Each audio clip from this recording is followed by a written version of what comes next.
অন্যের জন্য শুভ কামনা করলে এটা ফিরে নিজের দিকে আসে, এটা খেয়াল রাখেন। এটা একটা লাইফ হ্যাকস শেয়ার করতেছি, আজীবন কাজে লাগবে। অন্যের জন্য যেটাই ভালো কামনা করবেন এটা ঘুরে আপনার দিকে আসবে। অনেকে বলে হুজুর ওর জন্য দোয়া করে আমার কি লাভ?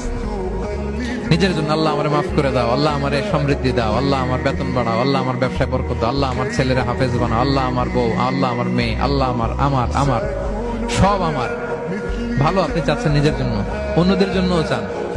আল্লাহ আমার সব ভাইদেরকে মাফ করো, আল্লাহ আল্লাহ আমার গোটা মুসলিম উম্মাকে তুমি বরকত দাও, কল্যাণ দাও, নেতৃত্বে আসার তৌফিক দাও, আল্লাহ সবাইকে সুস্বাস্থ্য দাও।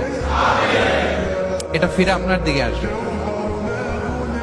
অন্যের জন্য শুভকামনা বহুগুণ বৃদ্ধি হয়ে নিজের দিকে রিটার্ন করে। বিষ্ণু সাল্লাল্লাহু এটাই বলেছেন, মা মিন আবদিন মুসলিমিন ইয়াদউ লিআখিহি বিযাহরিল গায়বি ইল্লা ক্বালা লাহুল মালাকু ওয়া লাকা বিমিসলিন।